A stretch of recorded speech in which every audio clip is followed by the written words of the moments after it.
संकटांवर मात करण्यासाठी, जीवनात समृद्धी आणण्यासाठी आणि आपली स्वप्न पूर्ण करण्यासाठी आता आपल्याला साथ देतील शुभरत्न। आर्थिक, प्रापंचिक, राजकीय आणि शारीरिक भरभराटीसाठी आजच आपल्या राशीचं शुभरत्न परिधान करा। 5 पिढ्यांपासून विश्वासाची परंपरा। शुभरत्न केंद्र AH मोतीवाला, नेहरू चौक, महाराष्ट्र बँकेसमोर, निपाणी। मोबाईल 09448 14 24 21। अस्लर मित्तल ही स्टील कंपनी जी आहे, Mittal Nippon steel company India limited, ही आंतरराष्ट्रीय दर्जाची मोठी कंपनी आहे आणि ही कंपनीचे शिष्टमंडळ राज्याचे उपमुख्यमंत्री देवेंद्र फडणवीस साहेब यांना भेटला। मी देवेंद्र फडणवीस साहेबांना विनंती केली आहे की या जिल्ह्यात आणि विशेष करून सावंतवाडीमध्ये उत्तम स्टीलने गेली 25 वर्षापूर्वी जागा बरीच ॲक्विशन करून ठेवली आहे, 2200 एकरपेक्षा जास्त। तिथेच पूर्वीची उषा इस्पात, नंतर ती टाटा मेटॅलिक झाली, तर ह्या कंपनीची असलेली जागा ताब्यात घेऊन जी आता अस्लर मित्तल निपॉन स्टील कंपनी आहे त्यांना ती जागा ताब्यात घेऊन द्यावी आणि त्या कंपनीची सुरुवात सावंतवाडीला स्टील कंपनी या ठिकाणी उभारावी, अशा प्रकारची विनंती देवेंद्र फडणवीस साहेबांना मी या ठिकाणी केली। जवळजवळ 80,000 कोटीची गुंतवणूक आहे आणि इथे यापूर्वी अशा 2 कंपन्या, म्हणजे उषा इस्पातने सुरुवात केली, त्याच्यानंतर ती कंपनी टाटा मेटॅलिकने घेतली, त्यांनी ती काही वर्ष या ठिकाणी चालवली आणि त्यानंतर रॉ मटेरियलचा थोडासा प्रश्न आला म्हणून ती कंपनी बंद झाली। आत्ता रेडी पोर्ट पण बाजूला आहे, गोवा बाजूला आहे, त्यांना पाहिजे असलेली जागा सगळी जवळ उत्तम स्टीलची त्या परिसरात आहे। त्यांना अनेक असलेली जागा जर गरज असली तर त्यांना जागेची रिक्वायरमेंट आहे, पण शेतकऱ्यांशी चांगली चर्चा करून त्यांना जर एकत्रित बसवलं तर त्यांच्या अपेक्षित जागा पण त्यांना मिळेल। उत्तम स्टीलने त्यावेळी रेल्वेचा पण गाठ घातलेला होता, रेल्वेचं काम पण त्या ठिकाणी सुरू केलं तर रेल्वेने जोडायचं, आणि म्हणून उत्तम स्टीलने जी काही त्यावेळी सुरुवात केलेली होती, आज गेली 25 वर्ष लोकांनी तिथे कारखाना उभा राहील, आपल्या लोकांना काम मिळेल 2 हाताला, ह्या उद्देशाने जागा दिली होती कवडी मोलादाराने। ती जागा उत्तम स्टीलकडून ताबडतोब काढून घेण्यात यावी, नसेल तर ती ॲक्विशन करावी आणि ती मग ही जी अस्लर मित्तल निपॉन कंपनी आहे त्यांना त्या ठिकाणी द्यावी आणि लवकरात लवकर ही कंपनी या बाजूला सुरू करावी। कारण रत्नागिरीमध्ये वेगवेगळ्या कंपन्या ऑलरेडी आहेत, परत रत्नागिरीला आता एवढी मोठी बारसुला रिफायनरी येते आणि म्हणून परत त्या जिल्ह्यात करण्यापेक्षा या जिल्ह्यामध्ये ऑलरेडी स्टील कंपनीसाठी पूर्वी प्रयत्न झाले, उत्तम स्टील पण प्रयत्न करत होते, त्याला तसं यश मिळालेलं नाही। राजकीयसुद्धा ज्या म्हणजे इच्छाशक्ती पाहिजे होती ती त्या ठिकाणी इथल्या स्थानिक पुढाऱ्यांनी कधी दाखवली नाही आणि म्हणून आपण या सगळ्या गोष्टीचा आता योगायोगाने त्या ठिकाणी आले। चिपी एअरपोर्ट बाजूला आहे, बाजूला मोपा या ठिकाणी होतं आहे। जे कंपनीच्या ज्या अपेक्षा आहेत, कंपनीच्या ज्या मागण्या आहेत त्या पूर्ण होण्यासाठी संधी या माध्यमातून या ठिकाणी मिळाली आणि आज जवळजवळ 18 ते 20,000 तरुण तरुणी जी गोव्याला जात आहेत ते या सगळ्या माध्यमातून सिंधुदुर्गात या ठिकाणी थांबतील आणि इथं त्यांना त्या ठिकाणी नोकरी या ठिकाणी मिळेल।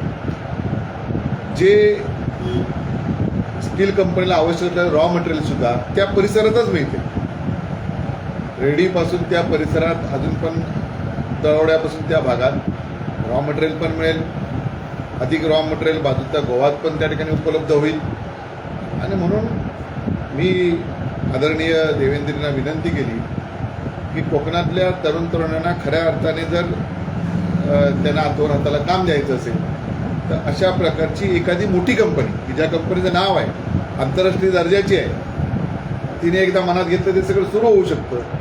आणि म्हणून त्या कंपनीला आपण सिंधुदुर्गात या ठिकाणी पाचारण करावं, स्थानिक लोकांना त्या ठिकाणी बसवावं. आणि आज तर 2200 एकर जागा आहेच. उषा इस्पातची त्याशिवाय तिकडची असलेली जागा वेगळी आहे. ही जागा तुम्हाला त्या ठिकाणी रेडी मिळेल. रेडी पोर्ट ऑलरेडी राज्य सरकारचंच आहे, त्यामुळे ते तुम्हाला त्या ठिकाणी त्यांना देता येईल. अधिक त्यांना जी एअरपोर्टची सुविधा ती दोन्ही बाजूला आहे, गोवाच्या हद्दीत पण आहे आणि आपलं पण आहे. आणि जर अशा प्रकारची मोठी कंपनी आली तर GP एअरपोर्टचं जे आत्ताचं ज्या पद्धतीचं काम आहे किंवा त्याचं भविष्यच म्हणून की थोडं अंधारमय दिसतंय, तर ह्या स्टील कंपनीमुळे त्याला एक अजून फार मोठ्या प्रमाणात जोड मिळेल. आणि ते सुद्धा मोठ्या प्रमाणात एअरपोर्टला त्या ठिकाणी कार्गो वगैरे मिळाल्यानंतर एअरपोर्ट पण मोठ्या प्रमाणात चालू होईल, चांगल्या पद्धतीने चालू राहील. आणि म्हणून उत्तम स्टीलची जागा ही ताबडतोब ताब्यात घ्यावी आणि या कंपनीला या ठिकाणी पाचारण करावं. आज रेडी पोर्ट आपण बघतोय की किती वर्ष डेव्हलप होते, पण अशी एखादी मोठी कंपनी असली तर ती लवकरात लवकर डेव्हलप करून ह्या भागाचा सर्वांगीण विकास ह्या एका मोठ्या प्रकल्पामुळे होईल. आणि आता त्याची इन्व्हेस्टमेंट पण मोठी आहे, 80,000 कोटी रुपयाची इन्व्हेस्टमेंट. आणि लोकांनी पूर्वी स्टील कंपनीला पण जागा दिली आहे, तर विरोध असण्याचं काही त्या ठिकाणी कारण नाही. नवीन फक्त ती जागा लागेल, म्हणजे शेतकऱ्यांशी चर्चा त्या ठिकाणी करावी लागेल. शेतकऱ्यांच्या मनासारखे जर रेट मिळाले तर शेतकरी पण जागा द्यायला तयार होतील. आणि म्हणून ह्या कंपनीला कुठल्याही परिस्थितीत सिंधुदुर्गातल्या सावंतवाडीत या ठिकाणी आणावं अशा प्रकारची विनंती मी राज्याच्या उपमुख्यमंत्र्यांना या ठिकाणी केली. अजून वेगवेगळे आता प्रकल्प या ठिकाणी पर्यटनाचे होऊ घातलेलेच आहेत, पण ते व्यवसाय करताना आत्ता आपल्याकडे माहिती आहे की कशा प्रकारच्या अडचणी आता बारसूला पण या ठिकाणी सुरू झालेल्या आहेत. खरं म्हणजे बारसूला त्या ठिकाणी प्रकल्प व्हावा म्हणजे देशातला सगळ्यात मोठा प्रकल्प आहे. कोकणातल्या म्हणजे माझी पत्रकार मित्रांना पण विनंती आहे की बारसूतला पूर्ण अभ्यास करूनच बातम्या त्या ठिकाणी द्याव्यात. आत्ता जे विरोधक आहेत हे विरोधक राजकीय हत्यार म्हणून बारसूच्या लोकांचा वापर बाहेरचे लोक आणून त्या ठिकाणी करतात. खरं म्हणजे तत्कालीन मुख्यमंत्री उद्धवजी यांनीच पत्र केंद्र सरकारला दिलेलं होतं, पण आज त्यांच्याच पार्टीचे लोक त्या ठिकाणी राजकारण करताना दिसतात. आणि म्हणून कोकणात खऱ्या अर्थाने जर विकास व्हायचा असेल तर अशा प्रकारचे प्रकल्प होणं गरजेचं आहे. लोकांशी चर्चा करायला पाहिजे. लोकांचे जे प्रश्न आहेत ते निश्चितपणे देवेंद्रजीने आपल्या मुलाखतीत सांगितलं आहे.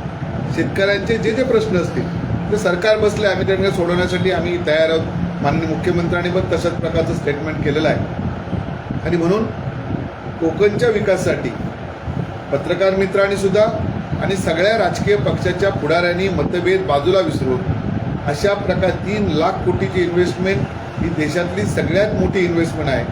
आणि म्हणून ही इन्व्हेस्टमेंट झाल्यानंतर आज जे आमच्या कोकणातले सगळी मुलं जी वेगवेगळ्या भागात नोकरीनिमित्ताने जातात, मुंबईत जातात, ठाण्यात जातात, पुण्यात जातात, गोव्यात जातात, हा सगळा प्रवाह बंद होतील आणि सगळे लोक आपल्या घराकडे त्या ठिकाणी परत येतील. आणि पूर्वीचं जे गतवैभव या कोकणात पूर्वी आता विचार करा की सिंधुदुर्गात 4 विधानसभा होत्या, 58 जिल्हा परिषद होते, ते आता 3 झालेत. पूर्वी आमची लोकसभा राजापूर होती, 22 तालुका घेतल्यानंतर आता आपण लोकसभेचा मतदारसंघ चिपळूणपर्यंत गेलो आहे. याचं कारण इथले स्थानिक जे भूमिपुत्र आहेत हे नोकरी उद्योगाच्या निमित्ताने बाहेर जातात. पण जसा आता या मित्तल कंपनीचा जर एखादा स्टील प्रोजेक्ट इकडे झाला, जसा आता रिफायनरीचा एखादा प्रोजेक्ट तिकडे झाला, तर प्रचंड काम आपल्या कोकणातल्या तरुणांना या ठिकाणी मिळेल. आणि म्हणून अशा प्रकारचे जे व्यवसाय आहेत, अशा प्रकारचे जे उद्योग आहेत हे यायलाच पाहिजे. शिवसेनेने यापूर्वीसुद्धा जे मालवणमधलं तोंडवलीचं सी वर्ल्ड होतं त्याला पण विरोध केला. तिथं कधी एन्व्हायरमेंटचा विषयच नव्हता, कारण तो प्रकल्प पर्यटनाच्या दृष्टिकोनातून महत्त्वाचा होता. आशिया खंडातला एकमेव प्रोजेक्ट तो होणार होता. पण दुर्दैवाने त्यावेळच्या स्थानिक आमदाराने, स्थानिक लोकसभेच्या खासदाराने या प्रकल्पाला विरोध केला. शेवटी लोकांना जसं लोकप्रतिनिधी सांगतात तसं काही प्रमाणात लोकांना पण पटतं, पण चुकीची भूमिका त्या ठिकाणी सांगण्यापेक्षा विकासाचे मुद्दे त्या ठिकाणी बरोबर घेतले पाहिजेत. लोकांच्या न्याय हक्कासाठी राज्य सरकारशी बसलं पाहिजे आणि मग लोकांना उपयोगी असलेल्या सगळ्या गोष्टी आवश्यक राज्य सरकारकडनं ककाबडकी करणारे जे लोक आहेत त्यांच्यापासून सावध व्हा, कारण अनेक त्याच्यात वेगवेगळे हात असतात की आपल्या कोकणाचा विकास होऊ नये म्हणून माझी विनंती आपल्या सगळ्या माध्यमातून या ठिकाणी राहील, राजकीय पक्षाच्या पुढाऱ्याने सुद्धा, स्थानिक आमच्या जनतेने आणि विशेष करून बातमी प्रसारण करणारी आपली सगळी मंडळी, आपण पण सगळ्यांनी मिळून कोकणचा विकास हाच ध्यास सगळ्यांनी घेतला पाहिजे अशी माझी स्वतःची विनंती तुम्हाला या माध्यमातून या ठिकाणी राहील. आणि म्हणून ह्या दोन्ही मोठे उद्योग आपल्या कोकणात या ठिकाणी यायला पाहिजेत अशा प्रकारचं काम माननीय मुख्यमंत्री आणि उपमुख्यमंत्री यांनी करावं अशी विनंती कोकणी जनतेच्या माध्यमातून मी त्यांना केली. शिवसेनेची दुटप्पी भूमिका आहे. यापूर्वी सुद्धा माननीय त्यावेळचे मुख्यमंत्री उद्धव ठाकरे साहेब यांनी बार्शीला पाठिंबा दर्शवून केंद्र सरकारशी पत्रव्यवहार केलेला होता आणि हा मीडियाच्या समोर आलेला आहे. आज सुद्धा स्थानिक आमदार शिवसेनेचे आहेत, राजन साळवी यांनी पाठिंबा दिलाय, स्थानिक जनतेने पाठिंबा दिलाय. पण त्याचबरोबर आज विनायक राऊत तिकडे जाऊन विरोध करतायत. नेमकी भूमिका शिवसेनेची काय आहे ही यातनं समजतच नाही ना. आज खरी म्हणजे कोकणासाठी शिवसेनेच्या नेतृत्वाने सांगितलं पाहिजे की ज्यावेळी असे प्रकल्प येतात, सीवडचा प्रकल्प मी सांगितला, तिथं पर्यावरणाचा त्रास नव्हता, विरोध केला, इथल्या कार्यकर्त्यांचं, इथल्या जनतेचं नुकसान केलं. आज विचार करा की सगळे पर्यटक, येणारे पर्यटक हे मालवणमध्ये कशा प्रकारचे येतात, पण तो जर एक प्रकल्प असता तर चिपी एअरपोर्ट कसं चाललं असतं मोपापेक्षा, याचा विचार करा. स्थानिक लोकांना त्या 3 गावांमध्ये कसा रोजगार मिळाला, म्हणजे त्या तालुक्यात रोजगार मिळाला आपण बघताय. अजून जर सीवड झालं असतं तर काय झालं असतं चित्र. हे चित्र बारसू मधल्या लोकांना सुद्धा आज हे लोक त्यांची दिशाभूल करतात. पूर्वीच लोकांनी जमिनीची सगळी कागदपत्र सरकारला दिली आहेत की आमची जागा घ्या आणि इथे प्रकल्प करा, हे त्या लोकांचं म्हणणं आहे. आता कोण आलेत, कोण कोल्हापूरहून आलेत, कोण बाहेरून आलेत, असे अनेक वेगवेगळ्या भागातून लोक येऊन ते वातावरण बिघडवण्याचं काम करायचा प्रयत्न करतायत त्या ठिकाणी. आमचे दिवसभरातले सर्व अपडेट्स, ताज्या घडामोडी आणि थेट लाईव्ह पाहण्यासाठी सबस्क्राईब करा, लाईक करा कोकणचं नंबर 1 महा चॅनल कोकण 7 लाईव्हचं YouTube चॅनल.